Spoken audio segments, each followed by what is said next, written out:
Olá, amores! Eu sou o Cauim, Eu sou o Ianin e depois que você ouviu... não dá mais pra desouvir.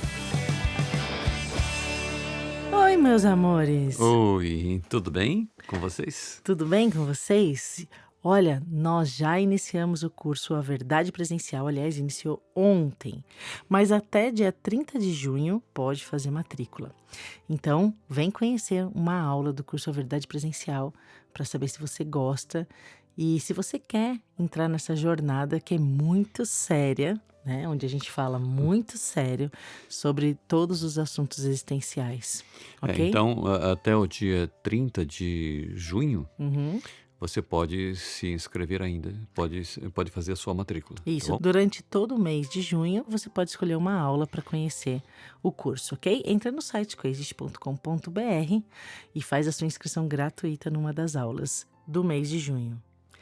E lembrando que a Coexiste é para quem gosta de profundidade, ok? Profundidade nesses assuntos da existência. E, aliás, o tema de hoje é justamente falando sério. Falando sério, esse é o nosso tema de hoje. Porque o maior problema da humanidade não é a falta de informação, de consultoria, orientação ou assessoria nesse treinamento da descoberta e da prática da verdade. A maior dificuldade da humanidade é falar sério, ou considerar verdadeiramente o que está sendo entregue na trajetória em direção à verdade. Sabe quando as pessoas se encontram em algum lugar por aí e no final de uma conversa superficial, uma fala para outra: "Parece lá em casa qualquer dia pra gente tomar um café", né? Mas elas nem sequer trocam os seus endereços? Pois é óbvio que isso não é sério. Então, acho que todo mundo já viu isso em algum momento, né? Todo mundo conhece o conceito do vamos marcar, né? Ok. Então, gente, da mesma forma, é muito fácil entrar em contato com uma teoria sobre a verdade da existência deixada por um grande sábio e não levar a sério. Há uma dificuldade muito grande em considerar como verdade ou aceitar a verdade se isso é algo que não faz parte da estrutura de crenças no momento em que a informação chega. O que significa isso? Ou quando podemos notar que não estamos levando a sério? Quando você entra em contato com palavras e ações de um grande sábio e você não acha estranho, olhe de novo, leia de novo, porque talvez você não tenha considerado que esse sábio realmente vivia da maneira que ele falou e fez o que fez porque, para ele, era um ato espontâneo. E essas palavras e essas ações eram a única possibilidade diante da sua maneira de ver a vida, de ver os relacionamentos e as circunstâncias. Olha, é o seguinte: atos perfeitos são sempre espontâneos, porque a espontaneidade nasce naturalmente no que somos verdadeiramente, e o que nós somos verdadeiramente é perfeito. Quando nós entramos em contato com ensinamentos muito profundos e verdadeiros, as nossas crenças se sentem ameaçadas diante da verdade. Porém, somos livres para decidirmos pela verdade. Somos livres para deixar que a verdade tome conta da nossa mente e retire todos os equívocos que temporariamente estão nos afastando da nossa feliz condição de existir. A realidade da existência que define a própria vida e a sua razão de ser não é algo a ser determinado por uma cultura, mas é algo que antecede todos os nossos pensamentos. Há uma fonte de vida e de existência que nós chamamos de Deus. Há uma perfeição nessa base existencial que é a garantia da nossa felicidade, porque define o que verdadeiramente nós somos, independente do que nós pensamos. O ser humano tem crenças básicas sobre a vida e essas crenças determinam toda a condição humana.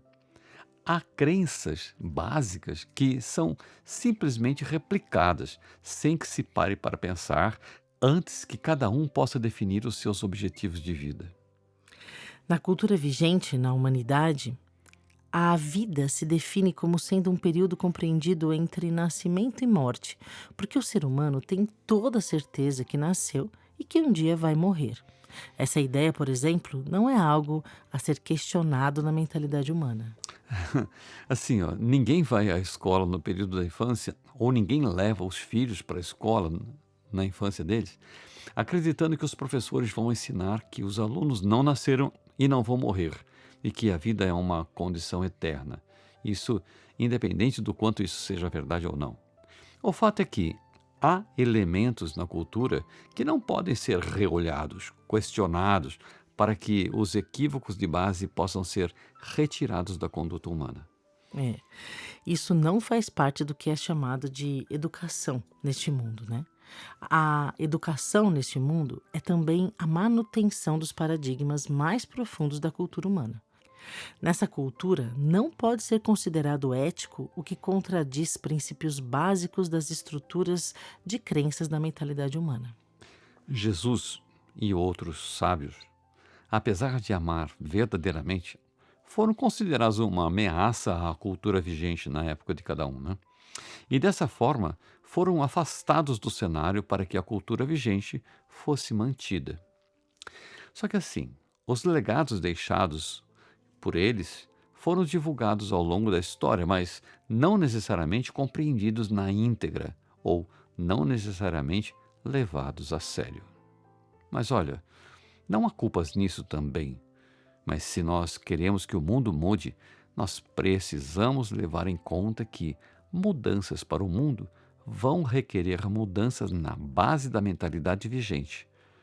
Isso não pode ser considerado como uma ameaça, mas uma dádiva ou uma ferramenta útil para a mudança. Toda mudança de cultura necessita de mudanças nas bases das crenças vigentes.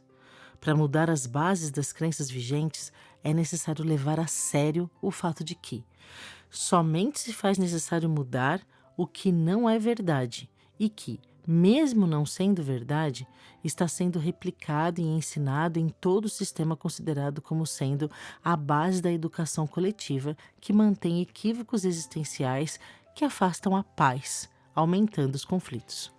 É extremamente visível que o conflito está na base da cultura humana, visto que o conflito está em todos os relacionamentos, sejam eles interpessoais ou coletivos, entre instituições, empresas, religiões, filosofias, times e torcidas, enfim.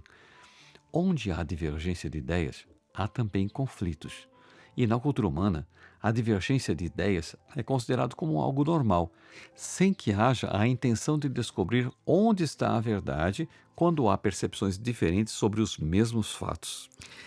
Há fatos que precisam ser reolhados por serem fatos que norteiam a conduta humana e mantêm os conflitos, gerando todo tipo de desconforto, assim como decorrências bastante destrutivas que se manifestam desde as dificuldades nos relacionamentos até as doenças e as guerras. Aprender significa colocar algo novo na forma de pensar e de perceber. Aprender significa promover o entendimento do que era desconhecido até então. Aprender significa mudar a forma de pensar. Aprender a verdade significa eliminar equívocos na mente, independente de quais sejam esses equívocos, independente dos apegos que se tenha gerado sobre esses equívocos. Equívocos não são condenáveis, mas precisam apenas ser reconhecidos como equívocos para que sejam substituídos pela verdade correspondente em nossa mente. Mentalidade aberta é a base da sabedoria. Se nós queremos ser sábios, nós precisamos manter a mente aberta para a sabedoria, independente de como ela chega e de quais foram os meios que trouxeram o que é verdade. A verdade é soberana em si mesma e não depende da percepção de cada um, mas é a maior dádiva para quem realmente decidiu falar sério sobre ser feliz. Deu para entender isso? Eu vou até repetir. A verdade é soberana em si mesma e não depende da percepção de cada um, mas é a maior dádiva para quem realmente decidiu falar sério sobre ser feliz. Muito bom. Então vamos falar sério sobre assuntos existenciais, que é a única forma de falar sério sobre ser feliz. Então, esperamos vocês agora, durante o mês de junho, nas primeiras aulas do curso A Verdade Presencial. Sim, vamos falar sério sobre ser feliz. Entra no site coexiste.com.br E a gente se vê por aí. É isso. Esperamos vocês. Fiquem com Deus. Um beijo. Um beijo no coração.